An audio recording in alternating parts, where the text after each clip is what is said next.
Dengue एक किस्म का वायरल इन्फेक्शन है। मच्छर के खाने से आता है, सारे बॉडी में फैलता है, every body organ is involved. Specific time of the day में ये मस्कीटो एक्टिवेट होता है और बाइट करता है, and that is early evening. So that means शाम को 5 बजे से लेके 7 साढ़े 7 बजे तक मैक्सिमम रिस्क रहता है डेंगू के मस्कीटो के बाइट का। फीवर, शरीर में दर्द होना, स्पेसिफिक सिम्टम्स होते हैं हेडेक, और आंखों के पीछे दर्द होना और लेग्स में पेन होना। ये बड़े स्पेसिफिक सिम्टम है जो डेंगू के हैं। अगर कोई भी फीवर 4 दिन के बाद, 1 या 2 दिन की शांति के बाद दोबारा आए, डेंगू के बारे में सोचिए। सारे कॉम्प्लिकेशंस जो डेंगू के आते हैं वो सेकंड फेज में आते हैं। जिस बच्चे को पिछले साल डेंगू हो गया और अगले साल फिर डेंगू लग गया, उसमें कॉम्प्लिकेशन रेट बढ़ जाएगा। प्लेटलेट काउंट का कम होना, हीमोग्लोबिन का बढ़ना दर्शा रहा है कि ये सीरियस मामला है। डेंगू बॉडी के हर ऑर्गन को अफेक्ट करेगा, हार्ट को, लिवर को, ब्रेन को, ब्लड को। लोग बकरी का दूध, पपीते के बीज, गिलोया और अलग कीवी, तो इन सब चीज़ों का प्लेटलेट की रिकवरी से कोई संबंध नहीं है। सेहतनामा में आज हम बात करेंगे बच्चों में डेंगू भी इसको कह देते हैं आम भाषा में। काफ़ी प्रॉब्लम में माँ बाप भी पड़ जाते हैं और बच्चा तो तकलीफ़ में होता ही है। जाने माने child specialist doctor Mahesh Hiranandani ji हमारे साथ हैं। आज उनसे हम डेंगू के बारे में या डेंगू के बारे में विस्तार से समझेंगे। क्यों हो जाती है, सिम्टम्स क्या होते हैं, कब लक्षणों पर ध्यान देने की ज़रूरत है कि बच्चों के माँ बाप को कि अब ये डेंगू के साइन हो सकते हैं, इसे डॉक्टर के पास लेकर जाना है, और उसके बाद क्या इलाज होता है, इलाज के बाद कैसे केयर करें, विस्तार से इस पर बात करते हैं। Welcome sir. सो आपने ही ये सजेस्ट किया है कि बहुत सारे मरीज़, बहुत सारे बच्चे जो हैं आपके पास आ रहे हैं डेंगू के इलाज के लिए, और बड़ों में जब ये होता है तब भी काफ़ी घर वाले भी डर जाते हैं, पेशेंट तो डरा होता ही है। सो जब बच्चों को डेंगू, सबसे पहले तो है क्या, होता क्यों है? सो ये जो चल रहा है अभी जो मौसम है, ये डेंगू सीजन है। पोस्ट रेन्स डेंगू आता है, बारिश के जब बाद टेम्परेचर चेंजेस होते हैं तब डेंगू आता है। तो दशहरे के आसपास हम उम्मीद रखते हैं, या इनफैक्ट दशहरे से पहले ही, क्योंकि इस साल बरसातें लेट तक चलती रहीं तो डेंगू थोड़ा लेट आया। डेंगू एक किस्म का वायरल इन्फेक्शन है, पर बाकी के वायरल इन्फेक्शन जो कि हमारी समझ है, कॉमन मैन की समझ है कि वायरल इन्फेक्शन मतलब जुकाम, खांसी, बुखार, डायरिया, वॉमिटिंग, उनसे थोड़ा परे है, थोड़ा अलग है। क्योंकि इसमें ये जो डेंगू वायरल इन्फेक्शन है, ये मस्कीटो के ज़रिए, मस्कीटो बाइट के ज़रिए आता है। एक जो खास किस्म का मच्छर होता है, तो एडिस इजिप्टिकस है जिससे ये आता है, एंड बेसिकली बाइट से होता है, और बाइट भी बड़ा स्पेसिफिक टाइम पर होता है। तो कहा गया है कि specific time of the day में ये मस्कीटो एक्टिवेट होता है और बाइट करता है, and that is early evening. So that means शाम को 5 बजे से लेके 7 साढ़े 7 बजे तक मैक्सिमम रिस्क रहता है डेंगू के मस्कीटो के बाइट का। अच्छा, तो स्पेशली बच्चे जब गार्डन्स में खेलने जाते हैं, दैट इज़ द टाइम। आसपास कोई, अब उसके बारे में हम बात करेंगे, पर फर्स्ट कमिंग टू डेंगू, एक किस्म का वायरल इन्फेक्शन, मच्छर के खाने से आता है, सारे बॉडी में फैलता है, every body organ is involved. शुरुआत एक आम वायरल फीवर की तरह होती है, जिसमें कि फीवर, शरीर में दर्द होना, स्पेसिफिक सिम्टम्स होते हैं हेडेक, और आंखों के पीछे दर्द होना और लेग्स में पेन होना। ये बड़े स्पेसिफिक सिम्टम है जो डेंगू के हैं। इसके अलावा जैसे बढ़ता है तो लोग पेट में दर्द, थोड़ा सा वॉमिटिंग सेंसेशन होना, कई लोगों को डायरिया भी हुआ है। तो ये नॉन सिवियर डेंगू के लक्षण हैं। डेंगू फीवर को क्लासिकली 3 फेज में डिवाइड किया गया। फर्स्ट फेज, स्टैंडर्ड फेज, पहले 4 दिन, जब उसमें सारे सिम्टम्स होते हैं जो हमने अभी डिस्कस किए। उसके बाद में 2 दिन की शांति हो जाती है। 2 दिन there is no fever, and body aches वगैरह जारी रहेंगे पर फीवर चला जाता है। और फिर उसके बाद एक सेकंड फेज आता है जिसमें फीवर दोबारा आता है। इसीलिए इसको बायफेजिक फीवर कहा जाता है। एज ए डॉक्टर, अगर कोई भी फीवर 4 दिन के बाद, 1 या 2 दिन की शांति के बाद दोबारा आए, डेंगू के बारे में सोचिए। कोई भी फीवर जो 4 दिन से ज़्यादा चले, जिसमें कि ज़ुकाम, खांसी नहीं था, और कोई और सिम्टम नया नहीं अपीयर हुआ, सिर्फ बॉडी एक्स, हेडेक, आंखों में दर्द, लेग्स में पेन रहा, थोड़े चक्कर आ रहे हैं, डेंगू के बारे में सोचना चाहिए। Now first phase of dengue usually में कोई प्रॉब्लम नहीं होती, मतलब ठीक है, बच्चा या कोई एडल्ट बेड पे आ जाता है बिकॉज उससे खड़ा भी नहीं हुआ जाता, एक्सट्रीम वीकनेस होती है, चक्कर आते हैं, बॉडी एक्स होते हैं। बट मेन डेंजर होता है सेकंड फेज में। सारे कॉम्प्लिकेशंस जो डेंगू के आते हैं वो सेकंड फेज में आते हैं। तो non severe dengue, then comes the severe dengue. Severe dengue में जो इन्वॉल्वमेंट होता है, ब्लड प्रेशर का कम होना जिसको डेंगू शॉक सिंड्रोम कहते हैं। ओके। ब्लीडिंग होना, डेंगू हेमरेजिक फीवर। कहाँ से bleeding? Bleeding from gums, bleeding from the nose, bleeding from the intestine and bleeding anywhere in the body. इसको हम डेंगू हेमरेजिक फीवर बोलते हैं। और इसकी निशानी फर्स्ट फेज में ही आ जाती है। एक टेस्ट होता है सिंपल, उसको हम टॉर्निकेट टेस्ट बोलते हैं, जिसमें कि हमने सिर्फ ब्लड प्रेशर कफ बांधना है, ब्लड प्रेशर को रेज करना है एक सर्टेन नंबर ऑफ मिनट्स के लिए, और उसके बाद में नीचे वाली स्किन पर 1 स्क्वायर इंच के एरिया में हम ब्लड के डॉट्स देखते हैं। अगर वो डॉट पाए गए, दैट मीन्स इस पर्टिकुलर केस में जो कैपिलरीज हैं वो फ्रेजाइल हैं और इसके प्लेटलेट काउंट्स कम हो रहे हैं और ब्लीडिंग के चांसेस बढ़ गए हैं। तो ये तो तब जब पेरेंट्स बच्चे को लेकर आ रहे हैं डॉक्टर के आएंगे पास, और डॉक्टर सोचेगा कि ये डेंगू है, तो नॉट अदरवाइज। तो डॉक्टर्स को भी इन द सीजन डेंगू को हाई ऑन कार्ड रखना है हर उस मरीज में जिसमें कि ये सारे सिम्टम्स बताए गए हैं। और हर मरीज के अंदर कॉम्प्लिकेशन होना ये भी ज़रूरी नहीं है। मैंने ये देखा है कि 1-2 साल डेंगू फीवर में कॉम्प्लिकेशन रेट्स कम होता है, फिर अगले 2-1 साल कॉम्प्लिकेशन रेट्स बढ़ जाता है, हॉस्पिटल एडमिशन्स बढ़ जाते हैं, डेथ रेट्स बढ़ जाते हैं। तो दिस इज़ अगेन फिजिक। वो डिपेंड करता है कि डेंगू फीवर वायरस नंबर 1 से हुआ, 2 से हुआ, 3 से हुआ या 4 से हुआ। अच्छा। जो 1 है वो सबसे डेंजरस वायरस है, डेंगू 1, जिसमें कि haemorrhage as well as shock ज़्यादा होता है। तो ये भी फेजेस में होता है। एवरी ईयर डेंगू 1 टॉप पे नहीं रहता, डेंगू 2 होगा अगले साल, फिर डेंगू 3, अगेन डेंगू 1। तो ये भी अगेन फिजिक रेस्पॉन्स होता है। But by and large dengue, अगर 100 बच्चों को डेंगू हुआ है तो उसमें से शायद 5 से 10 बच्चों में कॉम्प्लिकेशंस के चांसेस होंगे, but most of the children, most of the adults वो क्योर हो जाते हैं और वो ठीक हो जाते हैं। प्रॉब्लम ये है क्योंकि डेंगू हर साल हो रहा है, जिस बच्चे को पिछले साल डेंगू हो गया और अगले साल फिर डेंगू लग गया, उसमें कॉम्प्लिकेशन रेट बढ़ जाएगा। So that means each succeeding time, और मैं कई लोगों को जानता हूं जिनको 4-4 बार डेंगू हो चुका है। और होता किससे है? सिंपल मस्कीटो बाइट से। हाँ, मच्छर के मस्कीटो क्यों पनप रहा है? क्योंकि पानी खड़ा है, स्टैग्नेंट। गवर्नमेंट के एडवर्टाइजमेंट्स आते हैं, पब्लिक एडवाइजरी नोटिसेस आते हैं कि पानी को ना इकट्ठा होने दें, कूलर्स में, टायर्स में, नालियों में। दिवाली से पहले फॉगिंग होती है, गवर्नमेंट करवाती है। बट जब तक हम अपने ऊपर ये ना लें कि हम ये सब चीज़ों का ध्यान रखेंगे, अपने आसपास की चीज़ों का ध्यान रखेंगे, तब तक ये डेंगू आता रहेगा, अटैक करता रहेगा। तो क्या साफ पानी में ही होता है डेंगू का लार्वा? स्टैग्नेंट वाटर, अगर पानी खड़ा हो गया है, बहते हुए पानी में नहीं, अगर पानी खड़ा है किसी भी चीज़ में, फिर वो कूलर हो, टायर हो, कहीं पर भी हो, ज़मीन पर हो, नाली में हो, तो वहाँ वो पनपेगा।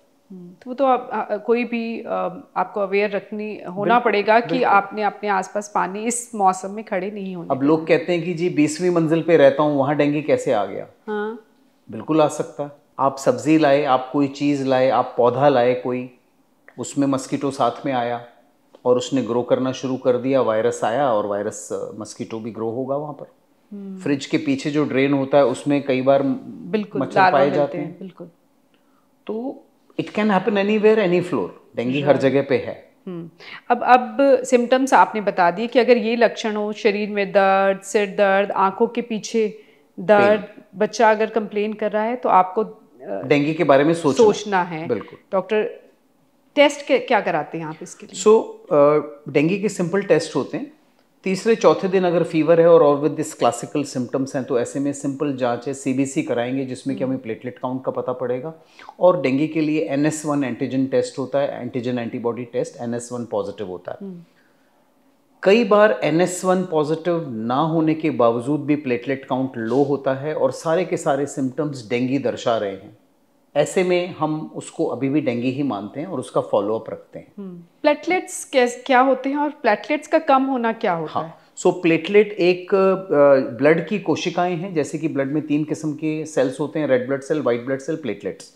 प्लेटलेट का मेन फंक्शन होता है ब्लड क्लॉटिंग के अंदर। तो इसीलिए जब प्लेटलेट कम होते हैं तो ब्लीडिंग हो जाती है। Bleeding is a complication of dengue. और प्लेटलेट के ऊपर अटैक होता है इन वायरस द्वारा, and that's why platelet count कम होते हैं और ब्लीडिंग शुरू होती है। प्लेटलेट काउंट को हम मॉनिटर करते हैं और दूसरी चीज़ जो मॉनिटर करते हैं वो हीमोग्लोबिन। वो इसलिए डेंगू के केस में इंसान पानी लूज करता है और वो पानी डायरिया वॉमिटिंग के जरिए नहीं, they lose inside the body. उसको हम थर्ड स्पेस लॉस कहते हैं। अच्छा। तो अब मैं आपको ये बता दूं कि डेंगू में कॉम्प्लिकेशंस क्या क्या हो सकते हैं, उनमें इन चीज़ों का मेंशन होता है। तो सबसे पहले तो कॉम्प्लिकेशन है कि इंसान उल्टियाँ करने लगता है और पेट दर्द होता है। अगर किसी भी डेंगू के मरीज़ को उल्टियाँ हो, पेट दर्द हो, थिंक अबाउट सीरियस डेंगू। कोई भी इंसान जिसको चक्कर आ रहे हैं और उसका ब्लड प्रेशर लो हो रहा है, think about dengue shock syndrome. कोई भी बच्चा जिसके शरीर पे लाल लाल रंग के डॉट्स आ गए या नाक से ब्लीडिंग या गम से ब्लीडिंग शुरू हुई, think about dengue haemorrhagic fever. अगर डेंगू के दौरान पेट में फुलावट आ गई, सांस लेने में तकलीफ हो गई, तो ये थर्ड स्पेस लॉस हो गया। दैट मीन्स शरीर के अंदर ही पानी का रिसाव हो रहा है और वो पानी का रिसाव आ गया पेट के अंदर और लंग्स के अंदर। और ये पानी कहाँ से आया? ब्लड से आया। तो दैट मीन्स ब्लड के जरिए, ब्लड में जो पानी है वो थर्ड स्पेस में चला गया और उसकी वजह से हीमोग्लोबिन, जो रेड ब्लड सेल्स हैं वो बढ़ जाते हैं, हीमोग्लोबिन का कॉन्सेंट्रेशन बढ़ जाता है। तो हम दो चीज़ें नापते हैं, प्लेटलेट काउंट का कम होना, हीमोग्लोबिन का बढ़ना दर्शा रहा है कि ये सीरियस मामला है। इसके अलावा हम लिवर एंजाइम टेस्ट करते हैं, क्योंकि डेंगू बॉडी के हर ऑर्गन को अफेक्ट करेगा, हार्ट को, लिवर को, ब्रेन को, ब्लड को। तो लिवर के जो एंजाइम्स होते हैं उनको भी हम नापते हैं constantly every second day, so that हमें इंफॉर्मेशन मिलती है कि क्या ये इंसान मल्टी ऑर्गन फेलियर की तरफ जा रहा है, ऑर्गन डैमेज की तरफ जा रहा है या नहीं। ऐसा भी होता है? बिल्कुल होता है। डेंगू में डेथ्स का कारण ही ये होता है multi organ failure. That means उसमें हार्ट इन्वॉल्व होगा, ब्लड प्रेशर कम होगा, हेमरेजेस होंगे तो प्लेटलेट काउंट कम होगा, end of course liver failure होगा तो लिवर एंजाइम्स इम्पेयर हो जाएंगे, and even it can affect the brain, kidneys also. तो फिर जब आप अक्सर एडमिट कर लिया जाता है पेशेंट को, ट्रीटमेंट क्या देते हैं आप? सबसे पहले, क्या डेंगू के हर मरीज को एडमिट करना चाहिए? नहीं। डेंगू के पेशेंट्स को घर पर मॉनिटर किया जा सकता है। इन मरीजों में से जिन मरीजों को लगातार उल्टियां आ रही है, पेट दर्द हो रहा है, उनको एडमिट किया जाना चाहिए। कहीं से एक्टिव ब्लीडिंग हो रही है, उनको एडमिट किया जाना चाहिए। और कई बार प्लेटलेट्स जिनके कम होते हैं उनको भी एडमिट किया जाता है। उसके लिए सेट की गई है लिमिट। कुछ ऑर्गेनाइजेशन कहती हैं 50,000 से नीचे, कुछ कहती हैं 30,000 से नीचे, बट डेफिनेटली 25,000 के प्लेटलेट काउंट हैं तो आप एडमिट कर लीजिए, कंटिन्यूसली मॉनिटर करिए। और अगर एक्टिव ब्लीडिंग है तो 25,000 पे भी प्लेटलेट दिए जाएंगे। अगर एक्टिव ब्लीडिंग नहीं है तो इंतज़ार किया जाता है 10,000 और 20,000 का, तब प्लेटलेट दिए जाते हैं। ब्लड प्रेशर नापना चाहिए रेगुलर बेसिस पे। अगर ब्लड प्रेशर कम हो रहा है या कोई इंसान कह रहा है कि उसे सांस की तकलीफ हो रही है, जो कि होती है लिक्विड्स के भरे होने की वजह से, पेट में फुलावट हो रही है, तो ये सब इंडिकेशंस हो जाते हैं इस पेशेंट को एडमिट करने के। अब एडमिट करने के बाद क्या किया जाएगा, क्या ट्रीटमेंट है? जी, there is no specific treatment for dengue. जैसे कि बैक्टीरियल इन्फेक्शन होता है, उसमें एंटीबायोटिक्स काम आते हैं। कुछ वायरल इन्फेक्शन है जिनमें एंटीवायरल दिया जाता है। डेंगू के लिए वायरल डिजीज़ है, नो एंटीवायरल वर्क्स। सबसे पहले फ्लूइड इलेक्ट्रोलाइट बैलेंस। जो लोग घर में हैं, they can be given oral rehydrating solutions.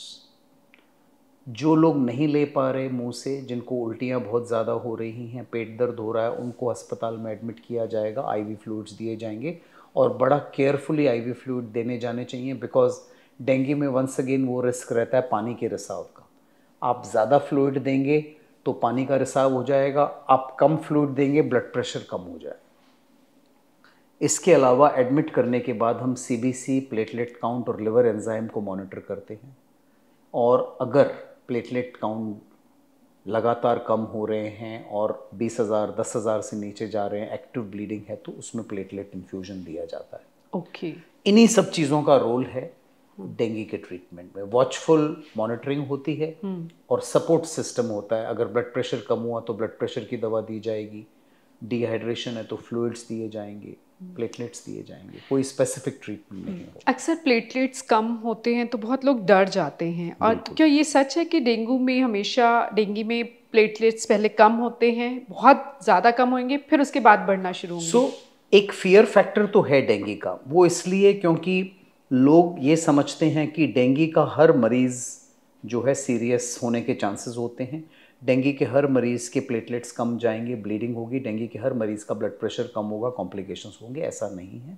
Complication rates वही 7 to 10% है, उतने ही लोगों को एडमिट करने की नौबत आती है।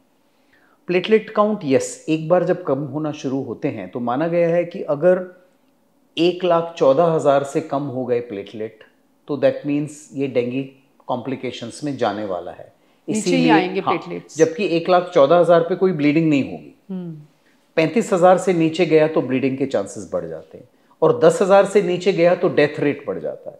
तो ये 3 क्राइटेरिया हैं जो कि हम इस्तेमाल करते हैं डेंगू के मरीजों में। उनको रूटीनली मॉनिटर करने के लिए हर 24 घंटे हम उनके प्लेटलेट काउंट देखते रहते हैं।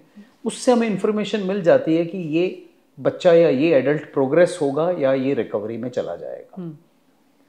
इसके अलावा प्लेटलेट से रिलेटेड बहुत सारे मिसकंसेप्शंस हैं जिनके बारे में मैं बताना चाहूँगा कि लोग बकरी का दूध, पपीते के बीज, गिलोया और अलग कीवी, तो इन सब चीज़ों का प्लेटलेट की रिकवरी से कोई संबंध नहीं है। काइंडली इन सब चीज़ों को ना इस्तेमाल करें। पपीते के बीज को खाना आसान नहीं है, गिलोया को खाना आसान नहीं है, जहर जैसा बिटर होता है, और जो बच्चा उल्टी ना कर रहा है वो भी उल्टी करने लगेगा और फिर ज़रूर कॉम्प्लिकेशंस हो जाएंगे। सिंपल चीज़ों को सिंपल रखिए, रिहाइड्रेट करिए, होममेड लिक्विड्स द्वारा प्लेटलेट्स को मॉनिटर करें। फीवर में वन इम्पॉर्टेंट चीज़ मैं भूल गया बताना कि फीवर में सिर्फ पैरासीटामोल, क्रोसिन का इस्तेमाल होगा। कोई भी आइबुप्रोफेन और बाकी जो NSAIDs हैं वो नहीं करने हैं, क्योंकि उनसे प्लेटलेट काउंट और गिरने का डर रहता है। डेंगू के लिए कोई एंटीबायोटिक नहीं होता, कोई एंटीवायरल नहीं होते। जितना हो सके दवाइयों को कम से कम रखें, रिहाइड्रेटेड रखें, नहला सकते हैं, नॉर्मल खाना देना है जितना कि वो खा सके। हाँ, मैं इसी पर आ रही थी, खाने को क्या देना है और किन बातों का ध्यान रखना है? क्या खाने में कोई स्पेशल परहेज नहीं है। जो भी इंसान, बिकॉज क्योंकि vomitings is a very important part, और कई बच्चों को काफ़ी उल्टियाँ होती हैं, तो ऐसे में मेरी एडवाइस ये होती है कि जो भी बच्चा खा सके, कोई चटपटी चीज़ घर की बना खाना चाहता है उसको दे दीजिए। ड्रिंक्स, सॉल्टी लिक्विड्स हैं, मीठा नमकीन, नींबू पानी, मीठी नमकीन, लस्सी, नारियल पानी देते रहिए, सो दैट वो बच्चा हाइड्रेटेड रहे। एंड यस, मैंने डेंजर साइंस बता दिए हैं, अगर वो होते हैं तो डॉक्टर को आपने दिखाना है दोबारा। Dengue is a 9 to 10 day illness होती है टोटल। हाँ। और उसमें अलग अलग दिन की इम्पोर्टेंस है। तीसरे दिन हम इन्वेस्टिगेट करना चाहेंगे, 5वें दिन हम सावधान होना चाहेंगे कि अब फीवर नहीं रहा और डेंजरस फेज़ आने वाला है। अगले 2 से 3 दिन जब फीवर दोबारा आता है तो वो एक डेंजरस साइन होता है, उसमें डॉक्टर को ज़रूर दिखाएं। इन्वेस्टिगेशंस रिपीट किए जाने चाहिए, and through out the course एक साइंटिफिक अप्रोच अपनानी है डेंगू की रिकवरी के लिए। मतलब 8 से 10 दिन तो लगेंगे। 10 दिन का मामला है टोटल। राइट। बाकी एक चीज़ हम भूल रहे हैं, क्या हम इसे प्रिवेंट कर सकते हैं? मैं यहीं आ रही थी कि हम इस डेंगू से बच कैसे सकते हैं, क्या बचा जा सकता है? जैसे कि गवर्नमेंट हर साल इतने एडवाइजरी निकालती है डेंगू के बारे में, तो एटलीस्ट हमें अपने आसपास तो उन चीज़ों का ध्यान रखना है। और जब हमें पता है कि डेंगू सीज़न आने वाला है तो, और डेंगू का जो मस्कीटो है अर्ली इवनिंग में स्ट्राइक करता है, तो एटलीस्ट उस दौरान बच्चों को अगर हमने भेजना है गार्डन्स में तो कवर्ड कपड़ों में भेजें, एंड मस्कीटो रिपेलेंट्स का खुलकर इस्तेमाल करें। मस्कीटो रिपेलेंट्स इस्तेमाल करने से थोड़ी बहुत स्किन पे रैश होगी, बट एटलीस्ट डेंगू तो नहीं होगा। ओके, वो कारगर होते हैं। बिल्कुल बिल्कुल हेल्प करते हैं एंड मस्कीटोज रिपेल होते हैं उनसे, तो वो हमने वो करना लगा है के और आप, बाकी सफाई रखनी और है अपने चारों तरफ। ये तभी है जब बारिश के सीजन के बाद, ये पोस्ट रेन्स 2 महीने 2 के महीने बीच में। जैसे ही ये, मैं कहूँगा कि दिवाली का जो पोल्यूशन होता है वो एक तरीके से मदद करता है डेंगू को गायब करने में, बिकॉज वो इतना स्मोक हो जाता है and falling temperatures also. Okay okay, तो ये मदद मिलती है कि ये डेंगू 2 महीने तक काफ़ी होता है and then it goes. Parents डर बहुत जाते हैं डेंगू होने पर बच्चे को, और जहन में कहीं ना कहीं होता है कि मामला सीरियस ना हो जाए, तो ऐसे में उन पेरेंट्स के लिए आप कुछ मैसेज देना चाहिए? मैसेज इज़ वेरी क्लियर कि मतलब, क्योंकि डेंगू मैंने जैसे बताया कि 10 दिन की बीमारी है, तो उसमें आपको अपने डॉक्टर को दिखाना पड़ेगा 2 से 3 बार। जो जो ज़रूरी इन्वेस्टिगेशंस है वो हमने करना है। हाइड्रेशन को मेंटेन रखना है बच्चे के। फीवर के लिए सिर्फ क्रोसिन का इस्तेमाल करना है, पैरासीटामोल का, आइबुप्रोफेन का इस्तेमाल ना करें।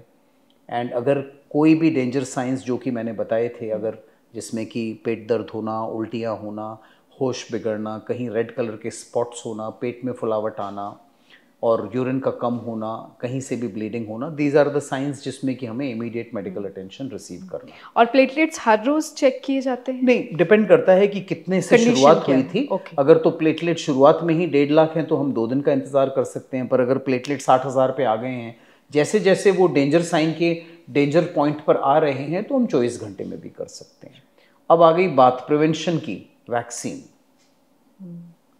इंसान इंतज़ार करता रहता है, जैसे कि हम कोविड के दौरान कोविड वैक्सीन का इंतज़ार कर रहे थे, तो medical world as well as parents इंतज़ार करते हैं कि क्या कोई ऐसी चीज़ है जो फुल प्रूफ हमें मिले और हम डेंगू वैक्सीन। सो डेंगू वैक्सीन कई सालों से ट्रायल्स चल रही हैं, बहुत ज़्यादा सक्सेस नहीं मिला है साइंस को डेंगू वैक्सीन ईजाद करने में, बिकॉज द इशू इज़ कि डेंगू वैक्सीन दिया जा सकता है सिर्फ उसको जिसको कि डेंगू हो चुका है, उसी में कारगर साबित होगा और उसी को दिया जाना चाहिए, क्योंकि अगर ये डेंगू दोबारा होता है वो हमेशा पहले वाले एपिसोड से ज़्यादा खतरनाक होता है। तो डेंगू वैक्सीन दिया जाएगा उसी को जिसको डेंगू पहले हो चुका है। एक नया वैक्सीन बना है जो कि डेंगू जिनको नहीं हुआ है उनको भी दिया जा सकता है, पर ऐसा कहा गया है जो स्टैंडर्ड वैक्सीन है, जो कि सिर्फ इन्फेक्टेड लोगों को दिया जा सकता है, वो अगर किसी नॉन इन्फेक्टेड आदमी को दे दिया और उसको डेंगू हुआ तो वो बड़ा सीरियस डेंगू होगा। सो डेंगू वैक्सीन में ये बड़ी एक अजीब सी चीज़ है। तो उसको साइंस उस गुत्थी को सॉल्व करने की कोशिश कर रही है और इसीलिए हम अब तक इंतज़ार कर रहे हैं कि डेंगू आए और हम जो हज़ारों लोग हैं उनको हम डेंगू से बचाएं। वैक्सीन आए, उम्मीद करते हैं अगले 1-2 साल में वैक्सीन आ जाएंगे। अभी 2 वैक्सीन हैं कई कंट्रियों में, स्पेशली साउथ अमेरिका में एंड यूएस में एंड वियतनाम, इंडोनेशिया, इन जगहों पे वो इस्तेमाल हो रहे हैं। We are waiting for the results and success story उनकी।